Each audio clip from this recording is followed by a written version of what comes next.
Hi, friends, and welcome to the Ed Boston podcast today.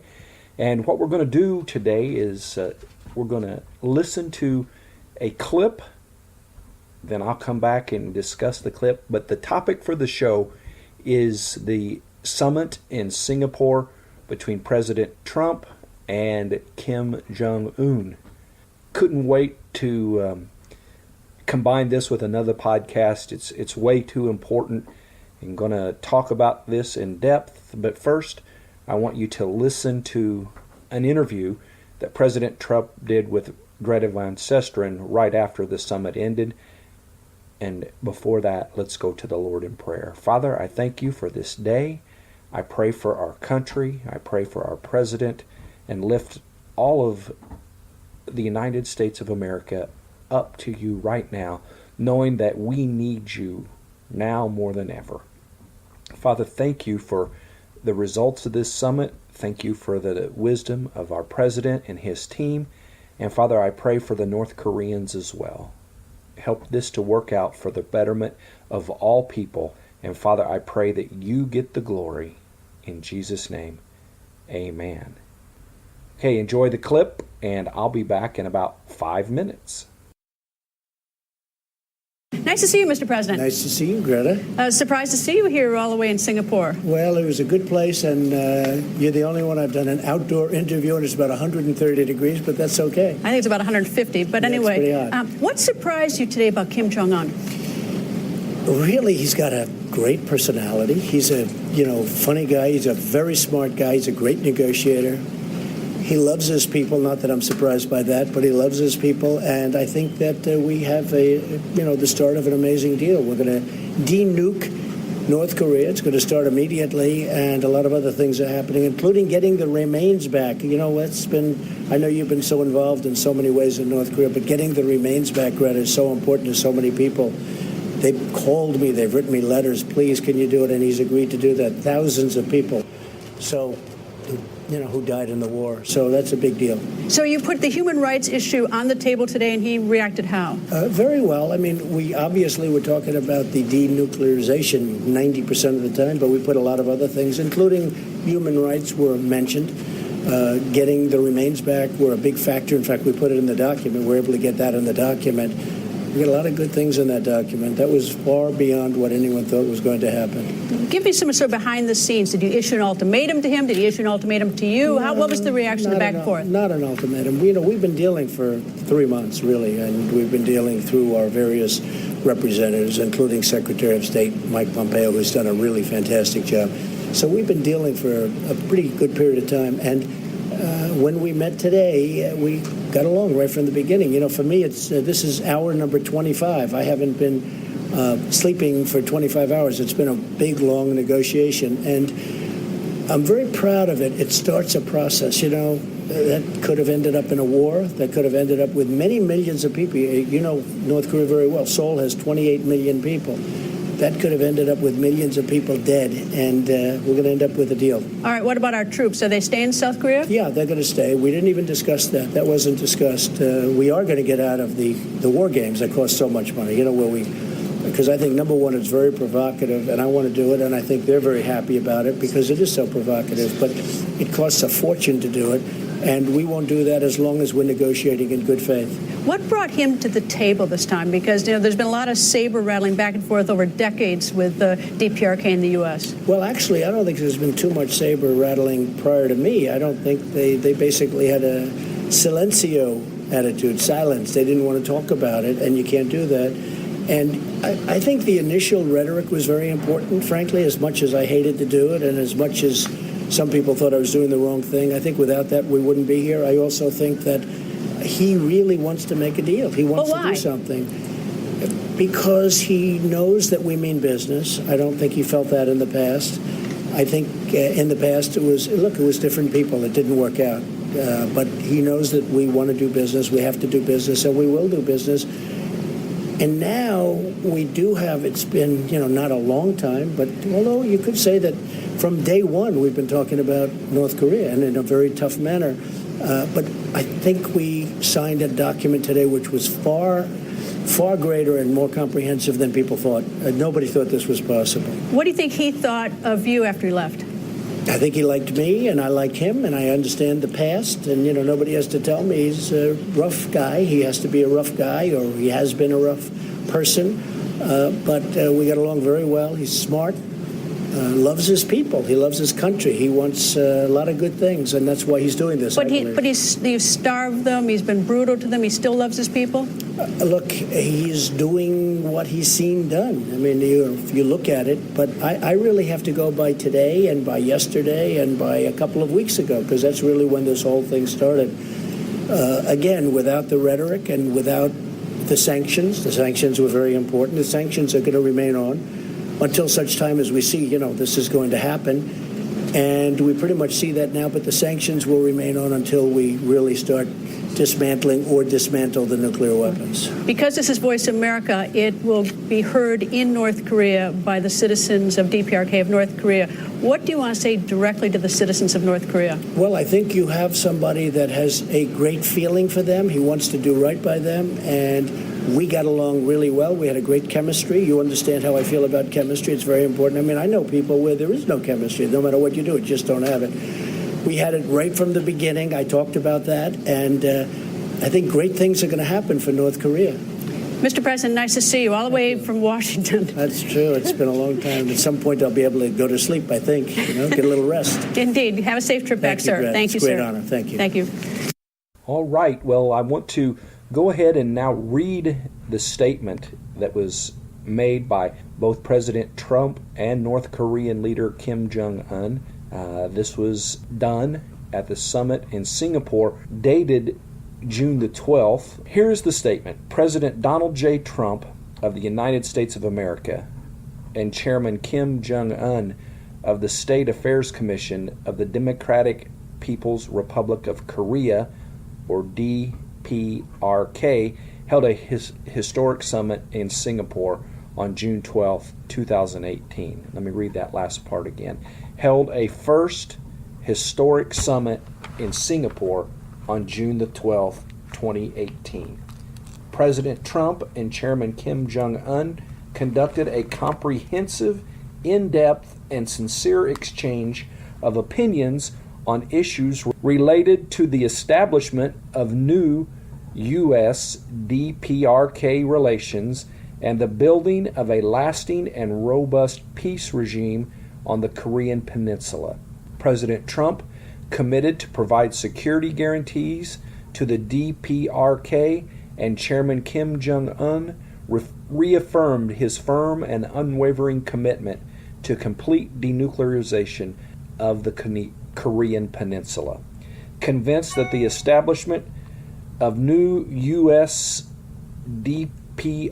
relations will contribute to the peace and prosperity of the Korean Peninsula and of the world, and recognizing that mutual confidence building can promote the denuclearization of the Korean Peninsula, President Trump and Chairman Kim Jong Un state the following. 1. The United States and the DPRK commit to establish new U.S.-DPRK relations in accordance with the desire of the peoples of the two countries for peace and prosperity. 2. The United States and the DPRK will join their efforts to build a lasting and stable peace regime on the Korean Peninsula.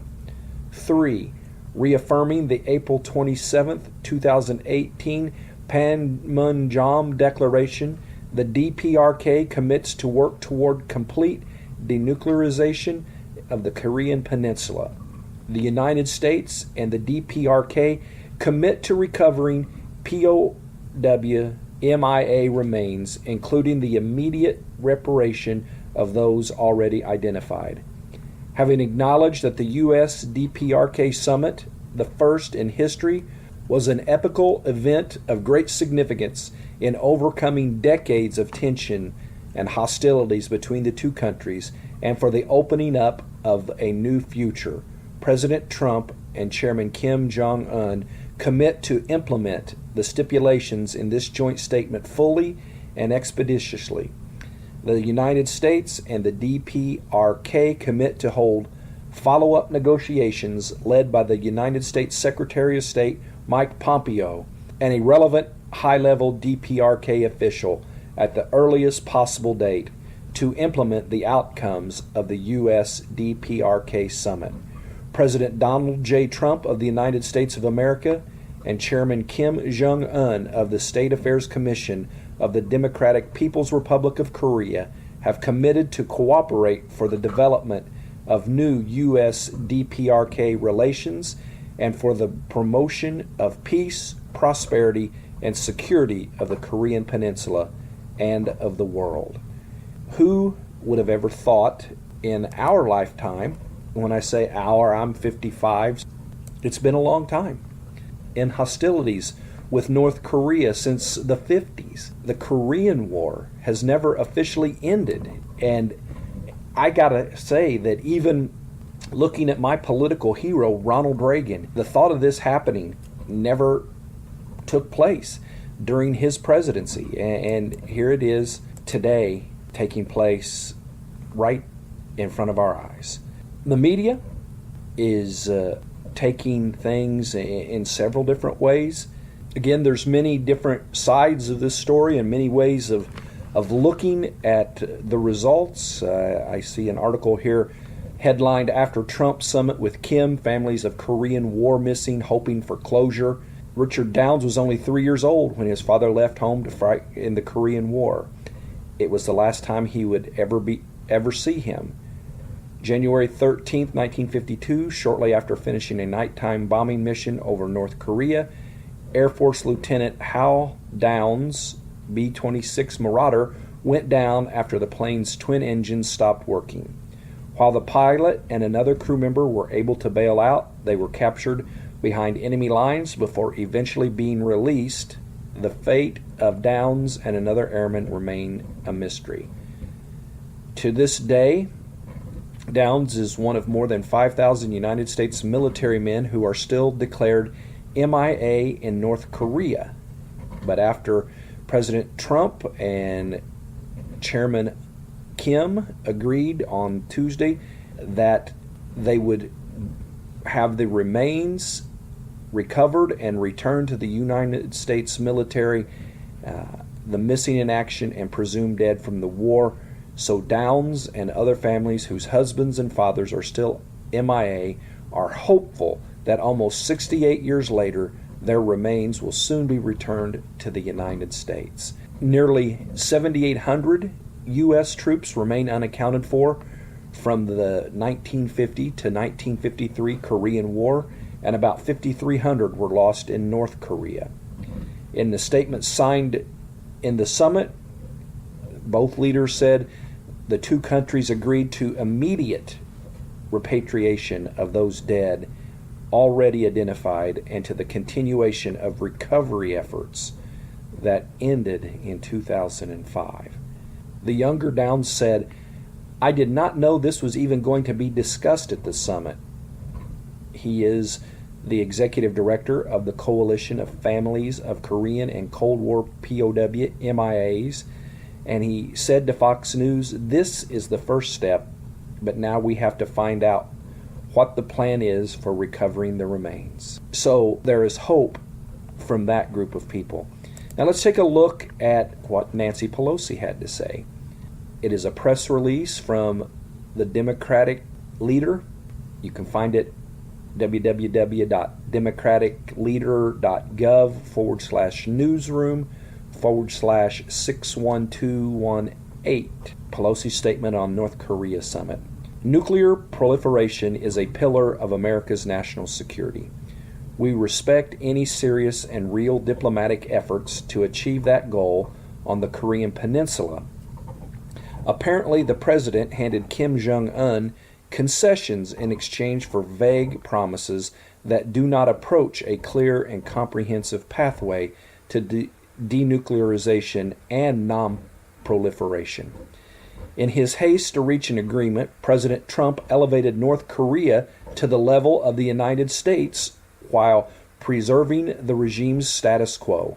The millions of families currently living in fear of nuclear weapons in the region deserve strong and smart leadership built on diplomacy and engagement with our regional partners and allies. The President's marginalization of the vast expertise of the State Department and his habitual disparaging of our allies as demonstrated at the G7 forum hinders lasting, stable pathway to peace. And would you expect anything else from the opposing party? In this case, the opposition being the Democrats. And I'm going to just say this.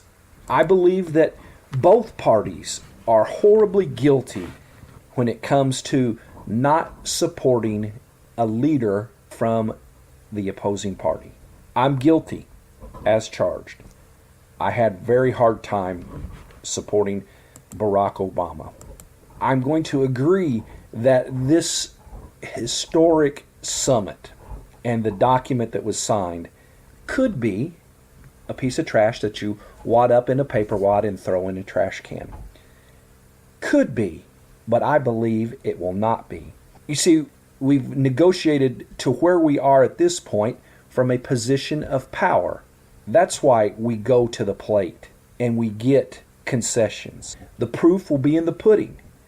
If North Korea dismantles their nukes, destroys them, gets rid of their testing facilities, then we succeed in what we accomplished from the position of power.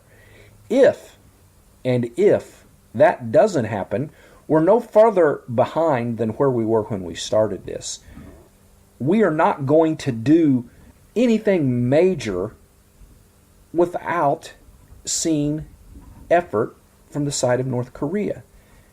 You could hear during the interview that we played at the beginning, it's just too easy for the other side to talk about what was and what could have been and what should have been. Well, my question is, why didn't any of this take place back when? We're going to talk a little bit in a minute about Dennis Rodman. But Dennis Rodman talked about Barack Obama. He came out and basically dogged out Obama for not doing anything. Said he had the opportunity to do something 5 years ago and he sat back and basically blew off Dennis Rodman. For the other side to sit around and make it like, well, we have all the answers. Well, they had plenty of time for the answers and they didn't do it. I mean, we've had 60-some years. We've had, and I'd have to look up how many presidents has been there, and it didn't get done. And again, I'll take a beating on, it didn't happen during Ronald Reagan's term. And you know how I feel about him, but you got to give credit for where credit's due. And don't give total credit yet. Let's wait until we see that this is actually happening. But it's amazing. And do you realize what is going to happen to North Korea if Kim is playing us for a fool? It will not be pretty. It will not be pretty. President Trump said, we're prepared to start a new history, and we're ready to start a new chapter between our nations. Peace is always worth the effort. Anyone can make war, but only the most courageous make peace. And here are some of the things that, by topic, denuclearization. In an interview later on in the day, Trump said that he thinks Kim will begin to dismantle his nuclear program virtually immediately.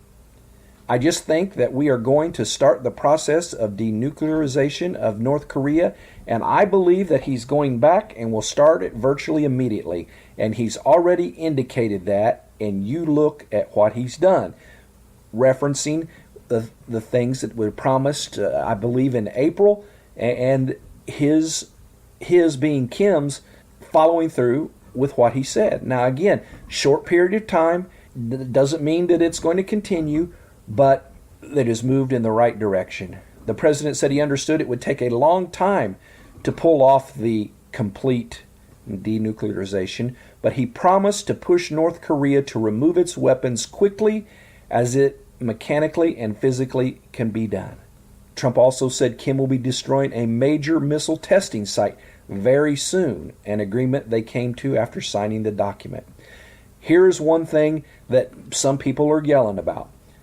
human rights violations. The summit came nearly a year after Otto Warmbier, a 22-year-old college student, died after he was brought back to the U.S. after being imprisoned in North Korea. Otto did not die in vain, Trump said. He said that he, being Trump, said that human rights was brought up briefly. Prior to the summit, it was reported that the U.S. delegation, including the president, would steer clear of the lengthy list of human rights violations. That doesn't mean that it will not be addressed. The human rights violations are horrible, and I believe Greta did a good job of talking to him about that. People have to remember that this is just the beginning.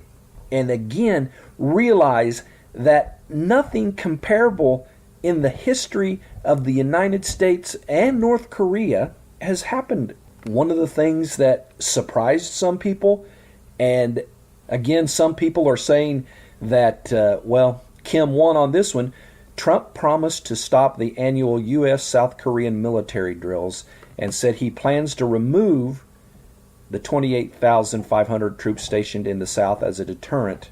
I want to bring our soldiers back home, Trump said, though he added, it's not part of the equation right now. So for those of you who have gone crazy over, we're pulling our troops out, it's a want to, plan to, but get this part right here, it's not part of the equation right now. The war game stopping is part of the equation. And if you look back at the history of the war games, U.S., South Korea, the reaction of the North Koreans, it's always been a huge point of contention for the North Koreans. For whatever reason, they have always hated it. U.S. forces in South Korea have done this for years, and for years, the North Koreans have been upset.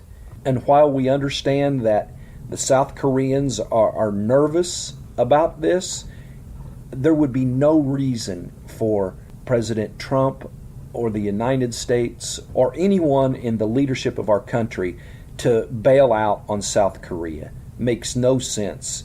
So when we hear from South Korea's defense ministry, when they say at this current point there is a need to discern the exact meaning and intent of President Trump's comments, you understand that they need to have assurances, they need to know where they fit in, but you need to know that the South Korean government has been encouraging of the summit and played a key role in it, with Foreign Minister Kang Young-hwa delivering a congratulatory message for the success of the event to Secretary of State Mike Pompeo since the summit happened.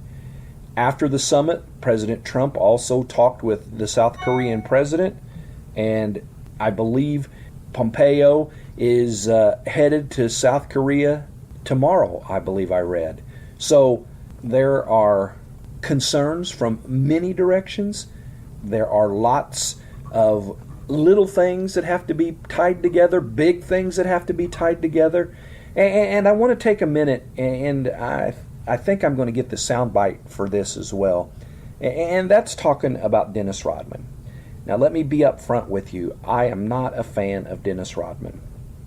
Great basketball player, probably the best rebounding forward I've ever seen in my life. Dirty ball player, rough ball player.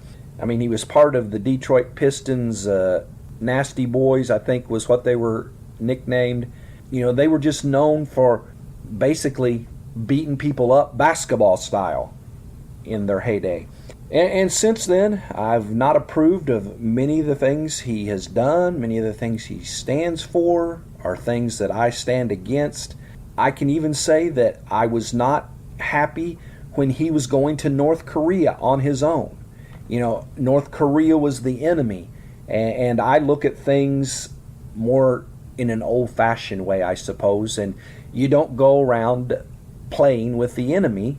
You have to respect the enemy as the enemy, not as your buddy. I admit to those thoughts and those feelings, but I've got to say that about some of that, I'm wrong. He has helped the process when you look at it. And in the clip, he breaks down to tears and tells about the things that have happened to him personally because of what he was trying to do with North Korea. My point has always been, I thought it was a publicity stunt.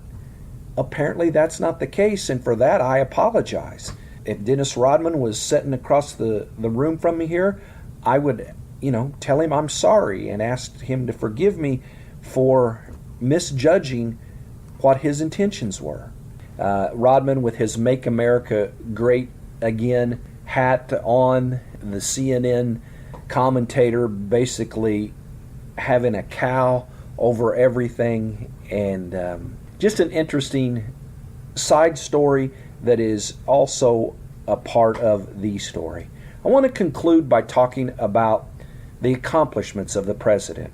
This, no matter how you look at it, is a major, major accomplishment. The fact that the two sat down in the same room and discussed things, thinking about this, when they first got together, they went into a room, just the two of them, and their interpreters, and had a discussion.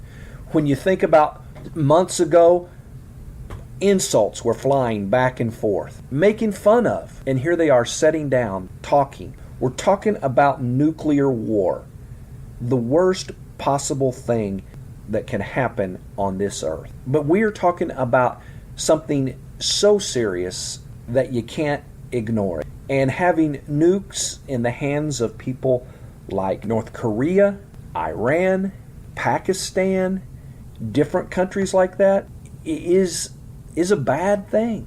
Because we went through the Cold War, the West versus the Soviet Union, and we know from that experience that even though both sides couldn't trust and basically hated each other, they still knew that nukes were not the answer. I just want to talk about how important the results of many different things that are going on are. I fully believe that God is using Donald Trump in major ways that many people don't want to give credit for or even acknowledge that it is God working in the ways that he is working. It is apparent when you look at the G7 event in Canada before he went to Singapore. He wants to put America first. He wants to make it a fair playing field. And you look at Canada and their 270% tariff or whatever that, I'm not looking at that in front of me right now, but he wants it to be fair for our farmers. And what's fair about that figure of 270%? It's about attacking and trying to bring down MS-13. And since that's been in the headlines, just this past week, headlines about MS-13 making threats against a school. Think about that. Does that sound like terroristic activities? I certainly believe it does in my mind. I read, I believe yesterday, where ICE had rounded up, I think it was something like 91 illegals, including some MS-13 people. Many of them were wanted on major felony charges. What can be bad about that? The things that he's done for religious liberties and freedom. And we're not even 2 years in. He said he was going to march to the beat of a different drummer, and he certainly is. It's not business as usual in Washington, D.C., and for that I believe we are on better footing, because business as usual in Washington, D.C. is spending lots of money and getting very little done. So let's wrap it up. There's a letter on the table. There are things outlined in that letter. There's no guarantees for anything, but man, what a start. I'm looking forward to seeing how this progresses and looking back and seeing how the naysayers said this was going to happen and that was going to happen or that wasn't going to happen. I really believe that There will probably be hiccups in the whole process. There may have to be threats issued, maybe those threats backed up with action. But I really believe that this is going to be a process that warrants the time and effort that is put in. I hope that people do not get in the way because they are opposed to President Trump. This isn't about President Trump, even though he is the person that is in the middle. This is about doing the right thing and putting feelings aside and getting done for America what needs to be done. God bless you. Have a great day and go out and do the right thing.